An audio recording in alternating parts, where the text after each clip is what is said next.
வணக்கம். சற்று முன் கிடைக்கப்பெற்ற மிக மிக முக்கியமான செய்தி ஒன்று வெளியாகி உள்ளது. KN நேரு தலைமறைவா ஸ்டாலின் தலையில் விழுந்த மிகப்பெரிய ஒரு இடி. தேர்தல் நடைபெறுவதற்கு இன்னும் 2 மாதங்களை இருக்கக்கூடிய நிலையில் அமலாக்கத்துறை அதிகாரிகள் விசாரணையை தீவிரப்படுத்தியுள்ளார்கள் என்பதை நாம் ஏற்கனவே பதிவு செய்திருந்தோம். தற்பொழுது அனைத்து ஆதாரங்களையும் நீதிமன்றத்தில் சமர்ப்பித்து விட்டார்கள். இதில் மிக முக்கியமான நபராக KN நேரு அவர்கள்தான் இருக்கிறார்.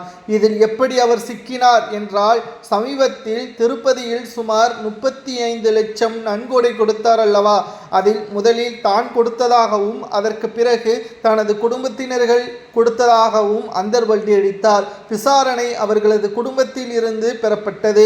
அதில் பல கோடி சொத்துக்கள் பினாமிகள் மூலமாக நடத்தப்பட்டதாகவும் இன்னும் பல கோடிகள் பதுக்கி வைக்கப்பட்டிருப்பதாகவும் ஆதாரங்களுடன் நீதிமன்றத்தில் சமர்ப்பித்துள்ளனர். இந்த வழக்கு விசாரணை பற்றி ஏற்கனவே CBI துறை அதிகாரிகளிடமும் அமலாக்கத்துறை அதிகாரிகள் கொடுத்துள்ளனர். கடந்த சில நாட்களுக்கு முன்பாக தமிழக DIG ஒட்டுமொத்தமாக 100 பக்கங்கள் கொண்ட கடிதத்தை KN நேரு அவர்களுக்கு எதிராக வழங்கப்பட்டது. உடனடியாக FIR பதிவு செய்ய வேண்டும், உடனடியாக விசாரணைக்காக அவரை கைது செய்ய வேண்டும் என்று பதிவு செய்யப்பட்ட அந்த கடிதத்தை கண்டுகொள்ளாமல் இருந்த தமிழக காவல்துறை அதிகாரிகள் தற்பொழுது கோட்டை விட்டதாகவும் இதனால் KN நேரு அவர்கள் தலைமறைவாகிவிட்டதாகவும் தகவல்கள் கிடைக்கப்பெற்றுள்ளது.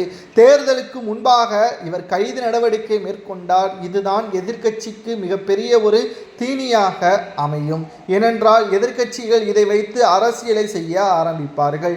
இதனால் திராவிட முன்னேற்ற கழகம் நிச்சயம் மிகப்பெரிய ஒரு தோல்வியை பெறும்.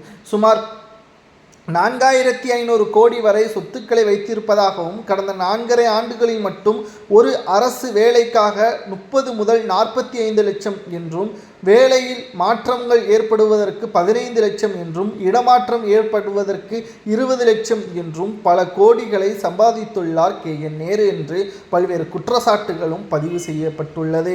தற்பொழுது ஸ்டாலின் அவர்களுக்கு KN நேரு அவர்களால் மிகப்பெரிய ஒரு இடியாக அவரது தலையில் விழுந்துள்ளதாக தகவல்களையும் நம்மால் பார்க்க முடிகிறது. கலைஞர் காலத்தில் இருக்கக்கூடியவர் என்ற காரணத்தினால் அவருக்கு பல முறை வார்னிங்கும் கொடுக்கப்பட்டது. மேடையில் கூட ஸ்டாலின் அவர்கள் கூறியிருப்பார், எனது பெயரை களங்கப்படுத்தும் விதமாக எந்த ஒரு அமைச்சரும் செயல்பட வேண்டாம் என்று கடந்த சில மாதங்களுக்கு முன்பாக அவர் மேடையில் கூட பேசியிருப்பார். ஆனால் அப்பொழுதும் கூட KN நேரு அவர்களும் சரி, பொன்முடி அவர்களும் சரி பிரச்சனைகளுக்கு உள்ளாகி கொண்டேதான் இருக்கிறார்கள். தற்பொழுது தலைமறைவாக இருக்கக்கூடிய இடம் கண்டுபிடிக்கப்பட்டால் நிச்சயம் சிறை தண்டனை தான் என்ற தகவலும் கிடைக்கப்பெற்றுள்ளது.